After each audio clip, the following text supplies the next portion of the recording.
She wanted space. I moved states. 3 months later, my uncle left me $800,000. She found out and came hunting. When her car hit a guardrail and she called, desperate for help, a woman answered my phone. He doesn't take calls from this number. My name is Arthur Cole. I'm 48 years old, and I've spent the last 24 years married to a woman who stopped seeing me somewhere around year 19. I'm an auto mechanic. Nothing fancy, just honest work with my hands. I ran a small garage on the edge of town. 2 bays, decent clientele. Sylvia worked as an HR coordinator at some tech company downtown. She wore blazers, drank overpriced coffee, and talked about optimizing workplace culture like it meant something. That Saturday morning started normal enough. I was in the driveway changing the oil on Mrs. Petrova's Camry because she trusted me more than the chain shops. Sylvia came out wearing her yoga pants and holding that ceramic mug with a motivational quote she'd bought at some wellness conference. The one that said, "Breathe, believe, become." She watched me for a minute, then said it. "Arthur, I think we need space." I didn't look up right away, just kept draining the oil, watching it run dark and thick into the pan. My hands didn't shake. That's the thing people don't tell you about moments like this. You don't fall apart immediately. You just go, space. I repeated, wiping my hands on a rag. "Yeah," Sylvia said, and I could hear that tone. The one she used in meetings when she'd already made up her mind, but wanted to pretend it was a discussion. Not a divorce, just time apart. To reassess. I stood up, looked at her directly. She had her arms crossed, defensive but determined. Behind her, the morning sun was hitting the kitchen window, making everything look too bright, too sharp. "How much space?" I asked. She blinked. "What? How much space, Sylvia? A week? A month? You moving to the guest room? Or you want me to find somewhere else?" Her mouth opened, then closed. She hadn't expected questions. She'd expected me to argue, probably to beg, to promise I'd change. Instead, I nodded slowly. All right. She looked confused now, maybe even a little rattled. "Yeah," I said, setting a wrench down carefully. "You want space? I'll give you space. Real space." I walked past her into the house. Behind me, I heard her say something, but I wasn't listening anymore. 24 years, and it took her 10 seconds to ask for an exit. Fair enough. It had taken me less than that to give her one. I left on a Monday morning. No drama, no big speech. Just packed what mattered in my truck and hit the road before Sylvia woke up. Left her a note on the kitchen counter. Short and simple. You wanted space. You've got it. Take care of yourself. The drive to Tennessee took 11 hours. I'd always liked the idea of the Smoky Mountains, the quiet towns tucked into valleys where people minded their business and let you do the same. Found a place online, a small rental house outside a town called Everwood. Population barely scratching 2,000. The landlord, a retired postal worker named Mr. Henderson, met me with the keys and a handshake. He didn't ask questions, and I didn't volunteer answers. The house was simple. 2 bedrooms, 1 bath, a garage big enough for a workspace. The rent was $800 a month, utilities included. I could swing that on savings for a while, and I already had a plan. First week, I set up the garage, brought my tools, organized the workbench, hung my old sign from the shop on the wall. Cole's Auto Repair. Honest work, fair price. It felt right seeing it again, like I was reclaiming something I'd forgotten I owned. By week 2, I picked up my first job. A local farmer needed his tractor looked at. Transmission was slipping. Word spread fast in small towns. By the end of the month, I had a steady trickle of work. Nothing fancy, just local folks who appreciated someone who showed up on time and didn't overcharge. I didn't call Sylvia, didn't text, deleted my Facebook, canceled the shared Netflix account, even changed my phone number, got a cheap prepaid, only gave it to clients. The old life, I left it in the driveway with the oil stains. Evenings, I'd sit on the porch with a beer and watch the sun drop behind the ridge line. The silence out here wasn't empty. It was full of things I'd forgotten. Crickets, wind through pine trees, the distant sound of dog barking, no traffic, no neighbors arguing through thin walls, no Sylvia's podcast playing at full volume while she ignored me. One night, About 5 weeks in, Mr. Henderson stopped by with a casserole his wife made. He sat on the porch steps, didn't say much, just commented on the weather and asked how the work was going. Staying busy, I told him. He nodded, took a sip of the beer I'd offered. You got that look, he said after a while. What look? Like a man who finally put down something heavy. He stood, dusted off his jeans. Good for you. After he left, I sat there thinking about that. He was right. For the first time in years, I felt light. 3 months in, I got a call from Marco Sanchez, my best friend since high school, the kind of guy who'd help you move a body without asking questions. He ran a metal fabrication shop back home, and we'd stayed close over the years. Arthur, Marco said when I answered. You sitting down? I'm under a Dodge Ram. What's up? Sylvia has been asking around about you. Called me last week. Called your brother. Even called the shop you used to rent from. I slid out from under the truck. Wiped my hands. What did you tell her? Nothing. Told her if you wanted her to know. She'd know. But Arthur, there's something else. He paused. Your Uncle Ben passed. Heart attack 3 weeks ago. Left you everything. I stood there in my garage, phone pressed to my ear, processing. Uncle Ben, my dad's brother, the one who never married, lived alone up in Montana, ran a successful equipment rental business. We kept in touch. Christmas cards, occasional phone calls, but I hadn't seen him in 5 years. How much is everything? I asked quietly. His lawyer's been trying to reach you. I got the number, but Arthur, word is it's north of 800,000. The business, his property, savings, all of it. My legs felt unsteady. I sat down on my workbench stool. $800,000. Sylvia had no idea. The inheritance came through after I'd left, after I'd changed my number, after I'd erased myself from her world. Does she know? I asked Marco. Not from me, but his lawyer might have tried her old address. If she's checking the mail, she knows. That's why she's looking for me, I finished. Marco was quiet for a moment.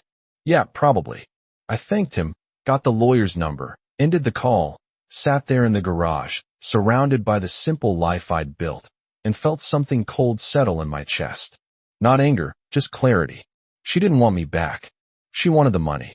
I called the lawyer that afternoon, confirmed everything, set up a trust, put most of it away. I didn't need $800,000. I needed to know that when she finally found me, it wouldn't be because of love. It would be because of greed, and knowing that made it easier to keep the door shut. That evening, I drove into town, stopped at the local diner, sat at the counter, ordered coffee and pie. The waitress, a woman about my age with kind eyes and tired smile, refilled my cup without being asked. Rough day? She asked. Complicated day, I replied. She nodded like she understood. Those are worse sometimes. Her name was Elena Rossetti. I didn't recognize her at first. 27 years changes people, but when she said, Arthur Cole, is that really you? In that same voice I've fallen for in college. Everything came rushing back. We dated junior and senior year at State. She was pre-med. I was in the automotive tech program. We were serious. Talked about marriage, about building something together. Then her father got sick and she moved back to Oregon to help her mother. Long distance didn't work. We drifted apart, lost touch after a year. Now here she was standing in front of me at Everwood's only grocery store holding a basket with bread and coffee. Looking like time had been kinder to her than it had any right to be. Elena, I managed, and she smiled. 27 years, Arthur. You look good. Little grayer, but good. We talked right there in the aisle. She'd moved to Everwood 8 months ago after her divorce finalized. 2 kids, both in college now. She worked as a nurse practitioner at the county health clinic. She lived alone, said she was still figuring out who she was outside of being someone's wife and someone's mother. I understood that more than she knew. We exchanged numbers. She suggested coffee sometime. I agreed. 3 days later, we met at the diner. Talked for 2 hours. Easy conversation like no time had passed. She asked what brought me to Everwood. I told her the truth, most of it anyway. Wife wanted space. I gave it to her permanently. Elena nodded, stirred her coffee. My ex wanted freedom. I gave in the house, the car, everything. Figured I'd rather start over with nothing than stay trapped with everything. How's that working out? I asked. She looked at me. Really looked at me. And something passed between us. Recognition, maybe understanding. Better every day, Elena said softly. We started seeing each other after that. Nothing rushed, nothing forced. Coffee turned into dinner. Dinner turned into long drives through the mountains. She'd come by the garage sometimes, bring lunch, sit on the workbench, and tell me about her day. It felt natural in a way nothing had felt natural in years. One evening about 6 weeks after we'd reconnected, we were sitting on my porch watching the sunset. She reached over, took my hand. I'm glad you ended up here, Elena said. I squeezed her hand gently. Me too. Back home, Sylvia was unraveling. I heard this later from Marco, who heard it from mutual friends who couldn't help but watch the slow-motion collapse. It started small. She called people asking about me. Casual at first, then desperate. She showed up at Marco's shop one afternoon, makeup smeared, hair uncombed. That wasn't the Sylvia anyone knew. The woman who color-coordinated her closet and never left the house without looking camera-ready. Where is he? She demanded, standing in Marco's office doorway. Marco looked up from his paperwork. Don't know, Sylvia. Haven't seen Arthur in months. You're lying, she said, voice rising. You two have been friends forever. He would have told you. Marco set down his pen, leaned back in his chair. Maybe he did, maybe he didn't. Either way, it's not my business to tell you. She tried threatening him. Said she'd get lawyers involved. Marco just shrugged. Get all the lawyers you want. I still don't know where he is. She lost her job 3 weeks later. Too many absences. Too many emotional outbursts. Her supervisor at the tech company had been patient. But when Sylvia screamed at a junior employee over something trivial, that was it. They let her go with 2 weeks severance and a suggestion that she seek professional help. The house started falling apart. Small things at first. The lawn grew wild because I'd always handled that. The garbage disposal stopped working because I'd always fixed those things. Then bigger problems. A pipe burst in the basement. The furnace quit in November. She had to hire people for everything, and the bills piled up fast. Her sister stopped returning calls after Sylvia borrowed $3,000 and never paid it back. Her parents, retired in Florida, grew tired of the late-night phone calls where she'd cry and blame everyone but herself. She tried online searches, hired a private investigator who took her money, and found nothing because I've been thorough. No digital footprint, no forwarding address, no trail to follow. The joint bank account she relied on was nearly empty. I'd taken my half, left her with just enough to survive for a few months if she was careful. She wasn't careful. Designer coffee, yoga retreats, the lifestyle she'd maintained while married to a man who worked 60-hour weeks to support it. All gone. By month 5, she was living in a rental apartment, the house foreclosed after she couldn't make payments. She'd drive by Marco's shop sometimes, park across the street, just watching like maybe I'd show up. I never did. Marco told me all this during one of her phone calls. She's spiraling. Arthur, part of me feels bad for her. Don't, I said flatly. She made her choices. I'm just letting her live with them. It happened on a cold January evening. I was at Elena's house helping her fix a leaky faucet in her kitchen. We had been together 4 months by then. Nothing official, but comfortable. Real. She was telling me about a difficult patient at the clinic when my phone rang. I didn't recognize the number. Almost didn't answer, but something made me pick up. Hello. Silence. Then heavy breathing. Then a voice I hadn't heard in 7 months. Arthur, Sylvia said, and she sounded broken. Arthur, please. I need help. I had an accident. My car. I hung up. Didn't hesitate. Didn't think. Just ended the call. Elena looked at me concerned. Everything okay? Wrong number, I said, setting the phone down. It rang again immediately. Same number. I declined it. Then a text came through. Please, Arthur. I'm hurt. Nobody else will help me. Please. I blocked the number, turned off my phone, went back to fixing the faucet. Elena watched me quiet. She knew something had happened, but she didn't push. That was one of the things I loved about her. She understood silence. Later, after I'd finished the repair and we were sitting on her couch with coffee, she finally spoke. Was that her? Elena asked gently. I nodded. Yeah. You didn't want to help. I thought about that. Took a sip of coffee. Let warm me from the inside. No, I said finally. She wanted space. I gave it to her. That doesn't get to be conditional based on when it's convenient for her. Elena reached over, took my hand. That takes strength. Or coldness, I replied. No, Elena said firmly. Strength. Cold would be seeking revenge. You're just maintaining boundaries.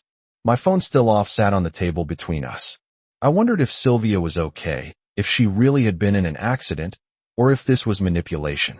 Part of me, the part that had loved her for 24 years, wanted to turn the phone back on, wanted to check.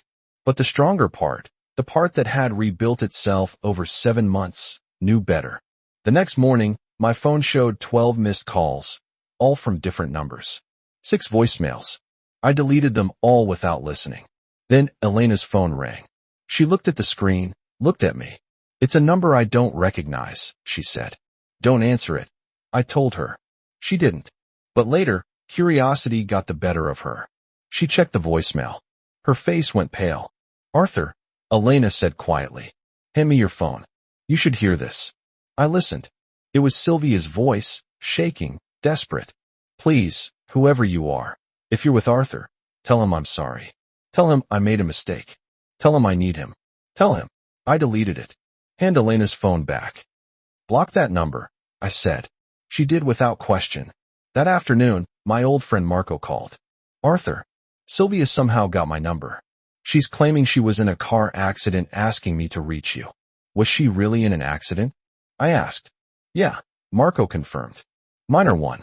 Bumped the guardrail. Nothing serious. But she's using it as an excuse to contact you. Don't give her anything, I said. Not my number, not my location, nothing. I won't, Marco assured me. But Arthur, she sounded desperate. Good, I replied and meant it. Maybe she'll finally understand what space actually means. Marco called me on a Tuesday morning, his voice tight with something between warning and apology. Arthur, she's coming. Sylvia somehow tracked down where you are. She's driving to Tennessee. I stood in my garage, phone pressed to my ear, wrench still in my other hand. How'd she find me? She hired another investigator. Better one this time. He traced your truck registration somehow. I just found out from her sister who felt guilty enough to warn me. Arthur, she'll be there by tonight. I thanked. Marco hung up and looked around my garage. The life I built, the peace I found. She was coming to shatter it or try. I called Elena at the clinic. Can you come over after your shift? I asked. I need you here. Elena heard something in my voice. I'll be there in 20 minutes. She arrived, still in her scrubs, and I told her everything. The inheritance, Sylvia's probable motivations, the fact she was driving here right now. Do you want to leave? Elena asked. We could go somewhere for a few days. No, I said firmly. I'm done running. She wants to talk, we'll talk, but on my terms in my space with you beside me. Elena squeezed my hand. Okay, I'm not going anywhere. Sylvia's car pulled up around 7 o'clock that evening. A rental, probably because her own car was still damaged from that accident she'd used as an excuse to call me. I watched from the porch as she got out, thinner than I remembered, her clothes less coordinated, her hair showing roots she would have never let show before. She stopped at the bottom of my porch steps when she saw Elena sitting beside me. Arthur, Sylvia said, her voice careful, measured. We need to talk alone. No, I replied evenly. Anything you have to say, you can say in front of Elena. Sylvia's jaw tightened. Who is she? Someone who respects boundaries, Elena said calmly, not rising from her seat. Sylvia's eyes flickered with something. Anger, maybe, or jealousy. Arthur, please. I made mistakes. I know that now, but we can fix this. 24 years of marriage doesn't just disappear. You're right, I said, standing up. It doesn't disappear. You ended it. I just made it official. I didn't mean it like that, Sylvia said, taking a step closer. I was confused. I needed time to think. But I've had that time, and I know now. I want us back. I want to come home. This is my home, I said, gesturing to the house behind me. And you're not welcome in it. Her composure started to slip. Is this about money? Because I know about Ben's inheritance. I know you got everything, Arthur. We could use that money together. We could travel, start over somewhere new, be who we were supposed to be. There it was. The truth laid bare. Elena stood up, then moved beside me. He doesn't owe you anything, she said quietly. Not his time, not his money, not his future. Sylvia looked at Elena with pure venom. You don't know anything about our marriage. I know enough, Elena replied.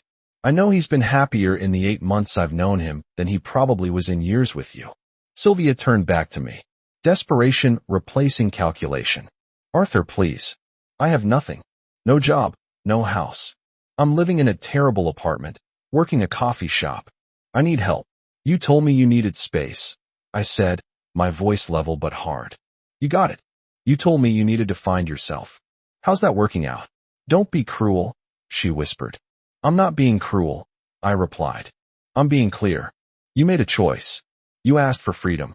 I gave it to you completely, permanently. That doesn't get to be temporary just because you're facing consequences. I made a mistake, Sylvia said. Tears forming now. Real or performed? I couldn't tell anymore. Yes, I agreed. You did. And that mistake cost you a marriage, a home, and apparently your dignity. Since you drove 700 miles to beg, but doesn't cost you me anymore, Sylvia, because I'm not yours to cost. She stood there, tears running down her face, and I felt nothing. Not satisfaction, not pity, just the quiet certainty that I'd made the right choice.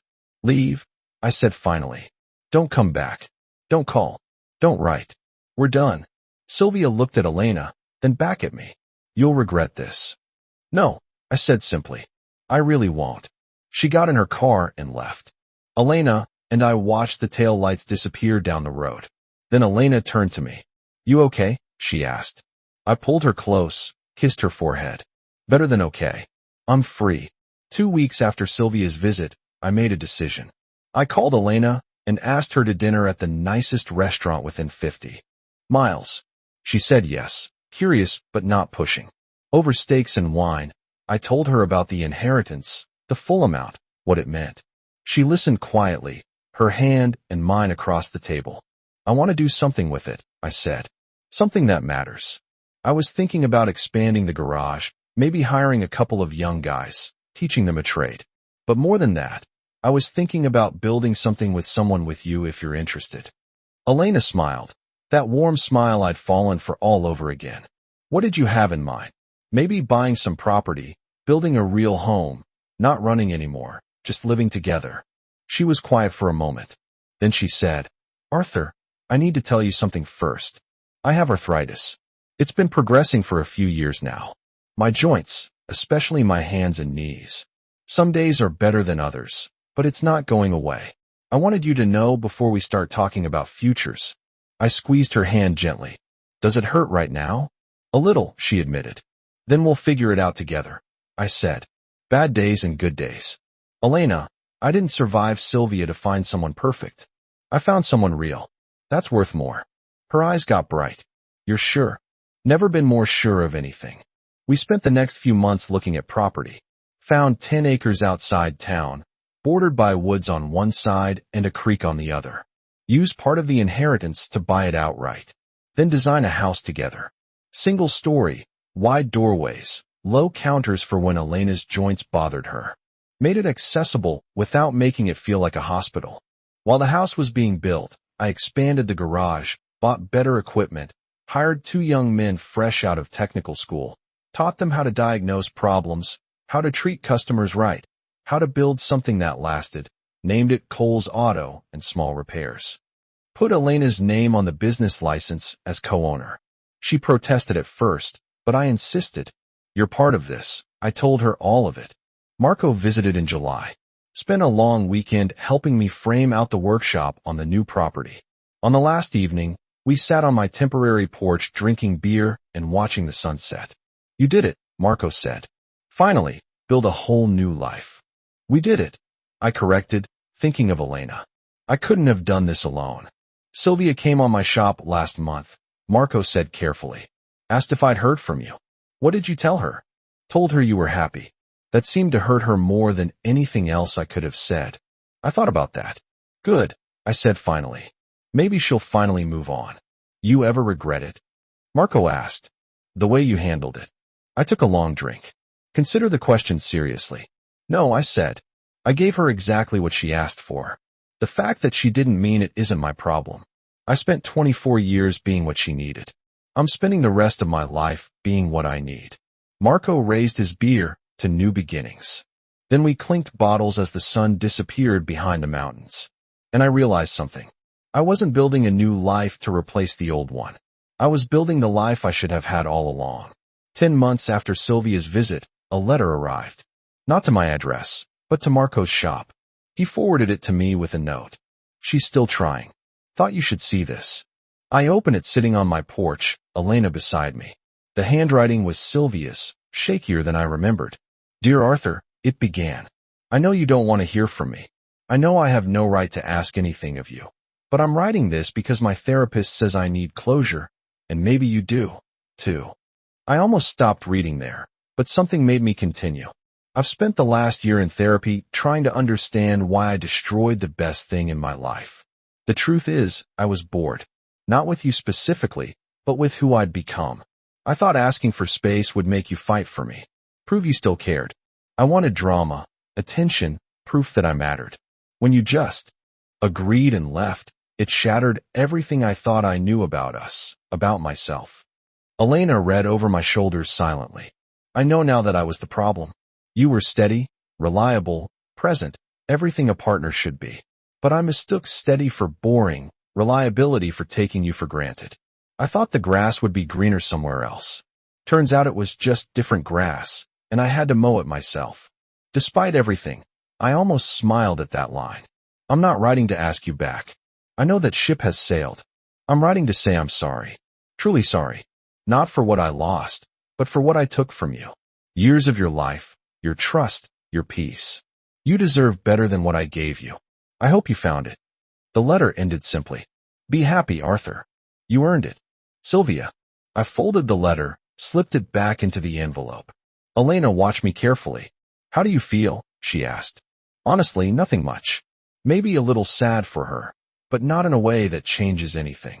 Are you going to respond? I thought about that.